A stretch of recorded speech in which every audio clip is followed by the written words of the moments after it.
Challenging होता है। इसके कई कारण होते हैं, जैसे टेम्परेचर, एटमॉस्फेयर का रेयर होना या एयरक्राफ्ट का ठीक तरह से रिस्पॉन्ड न करना और हमारी खुद की ह्यूमन कैपेबिलिटीज ऐसी ऊंचाइयों पर। इसलिए ये बहुत जरूरी होता है कि आप एक स्पेशली स्क्रूटनाइज्ड सिलेबस से गुजरें। इसमें किसी पायलट को ग्लेशियर क्वालिफाइड कैप्टन बनने में करीब 8 से 10 महीने लगते हैं। वाइटल एक्शंस पूरे करने के बाद हम डेल्टा के जरिए टैक्सी करेंगे और हेलीपैड 1 पर लाइन अप होगा। उसके बाद हम एक नॉर्मल टेक ऑफ करेंगे।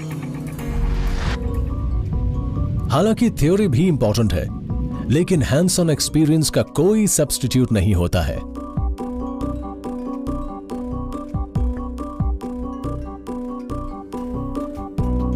इन ऊंचाइयों पर हेलीकॉप्टर को उड़ाना अपने आप में ही बहुत चैलेंजिंग होता है और हेलीकॉप्टर काम करता है प्रिंसिपल ऑफ लिफ्ट पर। ये लिफ्ट जनरेट होती है रोटर्स के जरिए। ये रोटर्स हवा को नीचे पुश करते हैं, लेकिन इतनी ऊंचाई पर एटमॉस्फेयर रेयर होता है, तो ये उतनी हवा पुश नहीं कर पाते जो उसको लिफ्ट करने के लिए चाहिए।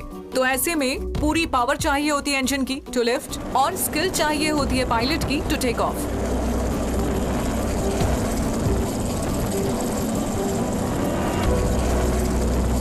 ग्लेशियर फ्लाइंग से जुड़े कई फेजेस हैं जिन्हें सीखना बहुत ही जरूरी है। इनमें से सबसे ज्यादा मुश्किल होता है एयरक्राफ्ट को लैंड करना। इस काम को सीखने के लिए हम लेह में मौजूद एक हेलीपैड पर जाते हैं जिसका नाम है पिलर हेलीपैड। ये जमीन से करीब 20 फीट की ऊंचाई पर बना है। यहाँ हम सिटिंग डाउन की प्रैक्टिस करते हैं। ये हेलीपैड बहुत छोटा है, बिल्कुल एक मैच बॉक्स जैसा, और ये वैसा ही है जैसा इस ग्लेशियर में मौजूद बाकी हेलीपैड्स हैं। लेह एयरफोर्स बेस पर हुई ट्रेनिंग ने फ्लाइट लेफ्टिनेंट ग्रोवर को असली फाइट के लिए तैयार कर दिया। वो स्क्वाड्रन लीडर खुशबू गुप्ता के को पायलट के तौर पर सियाचिन बेस कैंप की फ्लाइट के लिए तैयार है और सियाचिन ग्लेशियर की अपनी पहली फ्लाइट की कमांड को लेकर बहुत एक्साइटेड भी। हर हफ्ते ऐसी बहुत सी फ्लाइट हिंडन से रवाना होती है और ऐसा ही एक विमान है C-17 ग्लोबमास्टर 3। ये जायगेंटिक प्लेन कितना ताकतवर है, इसका पता हमारे क्रू को इसके करीब से गुजरने से लग गया।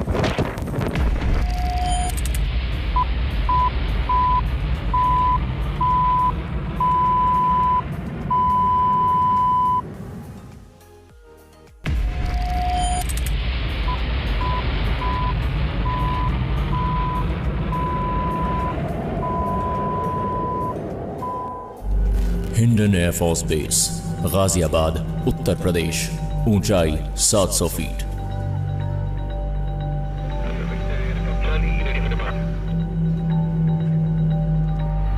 उत्तर प्रदेश में मौजूद हिंडन एयरबेस से एक जायगेंटिक एयरप्लेन टेक ऑफ कर रहा है।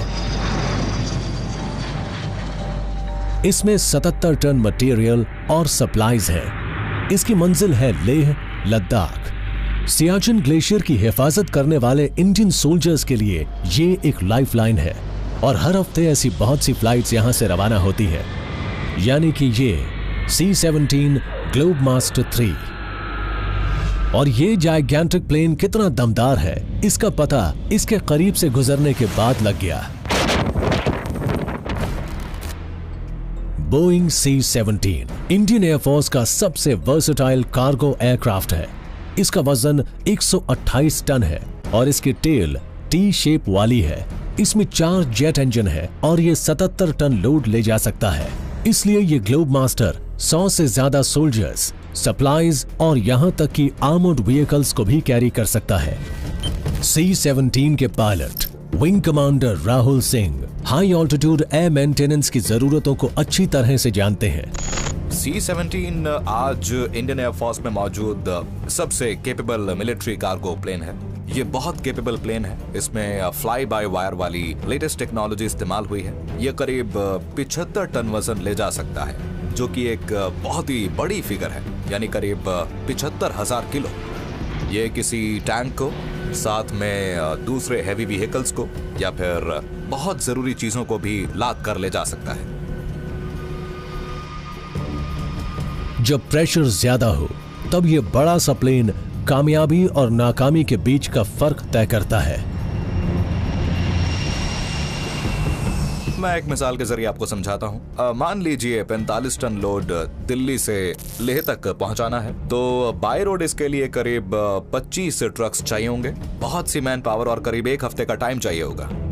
और यही काम अगर C-17 के जरिए करें तो 45 मिनट में सामान लोड हो जाएगा और सिर्फ 50 मिनट में यह सामान लेह तक बहुत आराम से पहुंच जाएगा। ये है एरियल पोर्ट, एक बड़ा सा वेयर हाउस। यहाँ क्वार्टर मास्टर्स हर तरह का सामान रखते हैं। ऑल टेरेन्स व्हीकल जैसे कि ये जिप्सी से लेकर हर तरह के बैरल्स तक। सामान कुछ ही मिनटों में प्लेन तक पहुंच जाता है।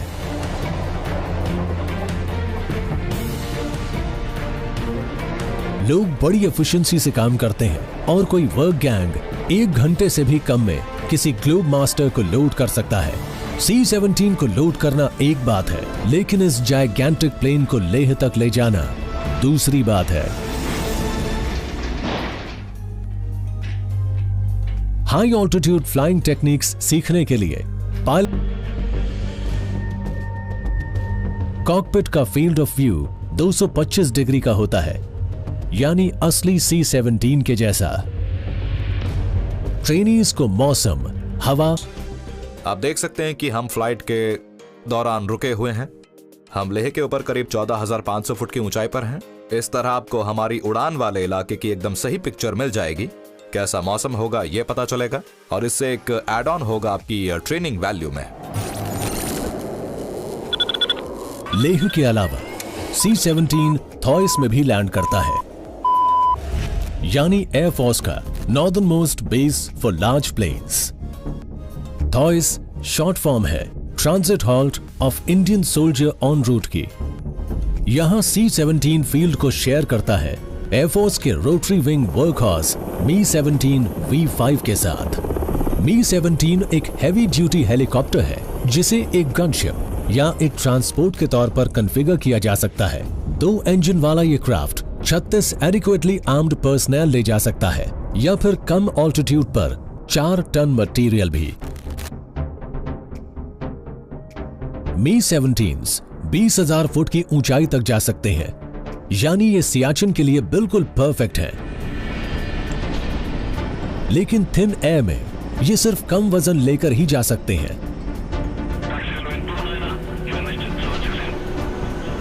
मगर फिर भी यहां एक हेलीकॉप्टर यूनिट 1 महीने में 200 टन से ज्यादा सामान डिलीवर कर सकती है। चाहे ये हेलीपैड पर हो या चाहे पैराशूट के जरिए, इन दोनों ही सिचुएशन में प्रिसिशन काम आता है। ऊंचाई वाले ड्रॉप जोन्स छोटे होते हैं, तो अगर पैराशूट सही जगह ना खुले तो वो सामान को कहीं और ही पहुंचा देंगे। ये Mi-17s सियाचिन पर मौजूद सोल्जर्स के लिए तो फ्लाइंग सपोर्ट ही है। ये नॉर्थ ईस्ट में रहने वाले सिविलियंस की मदद भी करते हैं, क्योंकि इन इलाकों में सड़कों की बेहद कमी है।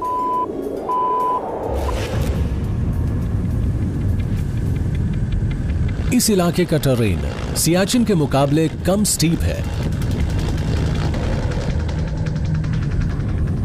लेकिन यहां धुंध रहती है और बारिश भी अक्सर पायलट्स को चैलेंज करती रहती है। जीरो अरुणाचल प्रदेश ये एक एडवांस्ड लैंडिंग ग्राउंड है। यहां से ट्विन इंजन Mi-17s मुश्किल पहुंच वाले सिविलियन विलेजेस को सपोर्ट मुहैया कराता है। यहां कई दिनों से बारिश हो रही है और Mi-17 स्टैंड बाय पर है। स्क्वाड्रन लीडर रोमित बुधवार अपने हेलीकॉप्टर को देखने के लिए आए हैं, जबकि उनके दूसरे साथी पायलट अपने गेम को निखारने में लगे हैं। बेस की लाइफ के साथ सुस्ती भी जुड़ी है और चुस्ती भी, एक किस्म की hurry up and wait mentality. हो सकता है कि कल आसमान साफ हो जाए। अरुणाचल प्रदेश के जीरो में बारिश की वजह से एयरफोर्स का पावरफुल Mi-17 उड़ान नहीं भर पा रहा है। नॉर्थ ईस्ट में मौसम प्री मॉनसून और मॉनसून सीजन में बहुत ही डायनामिक होता है। आपने देखा होगा कि हम पिछले 4 दिन से सिर्फ इंतजार कर रहे हैं।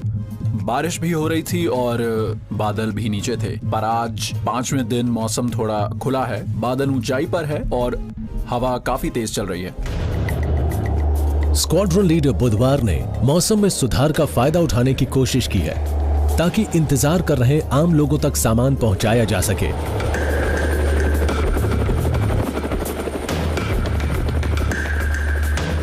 नॉर्दर्न अरुणाचल में बहुत से गांव सड़कों से काफी दूर है। हमने मौसम को देखते हुए और उसके सिलसिले में जो खबरें मिली हैं उनके आधार पर एक कोशिश की। पहाड़ी चोटियां आज साफ दिख रही हैं। हालांकि वैली में अब भी बादल थे। डीजेड्स और हेलीपैड्स बादलों से ढके हुए थे। ऐसे में हम कोई रिस्क नहीं ले सकते थे, इसलिए हमें इस मिशन को अबॉर्ट करना पड़ा और जब तक मौसम नहीं खुलता हमें थोड़ा और इंतजार करना होगा। लेकिन मशीन को मौसम के हिसाब से फिट होना ही होता है। दूसरे इंडियन एयरफोर्स क्रूज और पायलट्स नॉर्थ ईस्ट में यहां और दूसरी जगहों पर ऑपरेट करते हैं। झाबुआ एयरबेस। इंडियन एयरफोर्स के आर्सेनल में ऐसे जबरदस्त एयरक्राफ्ट्स भी हैं जो हर तरह के मौसम में उड़ सकते हैं। ये मल्टी रोल फाइटर जोखिम भरे हिमालयन बॉर्डर के आसपास पेट्रोलिंग के लिए बेहतरीन है। लॉक्ड और लोडेड, प्राइम्ड और strapped. Sukhoi Su-30 MKI aircraft उड़ान भरने के लिए तैयार है। ये रशियन डिजाइन 2 इंजन वाला जेट जो बना है भारत में एयरफोर्स की खास जरूरतों के मुताबिक। Sukhoi Su-30 MKI। अगले छोटे विंग को कहा जाता है canard. Canard thrust vectoring engine के साथ इंटरैक्ट करके Su-30 को सुपर मैन्यूवरेबल बना देता है और सुखोई कई एयर टू एयर मिसाइल्स को कैरी और लॉन्च भी कर सकता है।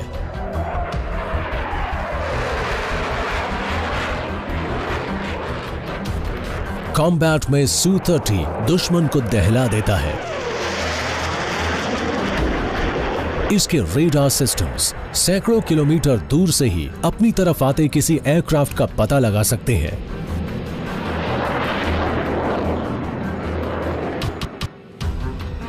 सुखोई का वेपन सिस्टम दुश्मन के कई एयरक्राफ्ट्स को एक साथ ही इंगेज कर सकता है और ये एयरक्राफ्ट साउंड से 2 गुनी रफ्तार से ज्यादा से ट्रैवल कर सकते हैं। इन मशीन्स को आसमान में उड़ाने वाले पायलट्स को अपनी स्किल्स को निखारने के लिए लगातार ट्रेनिंग लेनी पड़ती है।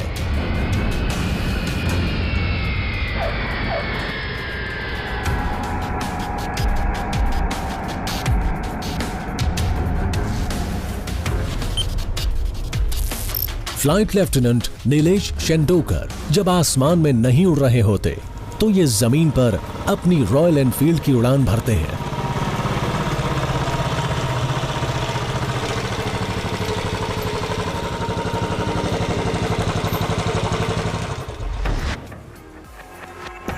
जैसा कि दूसरे स्पेशलाइज्ड एयरक्राफ्ट में होता है, यहां भी महारत हासिल करने का तरीका है सिमुलेशन और आज इनकी तैयारी हो रही है। हिमालय में प्रिसिजन और रिएक्शन टाइम की सबसे ज्यादा अहमियत होती है। पहाड़ अपनी जगह से नहीं हिलते, लेकिन मार्क स्पीड पर ही अचानक किसी पायलट के सामने आ धमकते हैं, खासकर खराब मौसम में। सिमुलेशन में मिस्ट्स और क्लाउड का इस्तेमाल किया जाता है जो एक नॉर्मल फिनोमेना है नॉर्थ ईस्टर्न रीजन्स में, जहां विजिबिलिटी इतनी खराब हो जाती है कि पायलट भी डिसओरिएंट हो जाता है, जहां उन्हें ये नहीं पता होता कि वो किस तरफ जा रहे हैं। अगर मैं आसान शब्दों में कहूं तो ये होगा फॉर्मूला 1 कार चलाना, वो भी आंखें बंद करके पुरानी दिल्ली की गलियों में। और ये भी नहीं कहा जा सकता कि एयर कॉम्बैट हमेशा खुली धूप और नीले आसमान में होगी।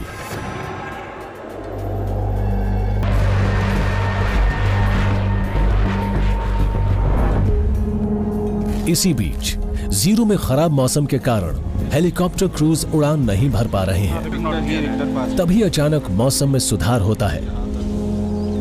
स्क्वाड्रन लीडर रोमित बुधवार और कोहॉर्ट एक्टिव हो गए हैं, इस उम्मीद के साथ कि इस बार आसमान फ्लाइट के लायक साफ बना रहेगा ताकि दूर दराज इलाके में मौजूद जरूरतमंद गांव वालों तक सामान पहुंचाया जा सके।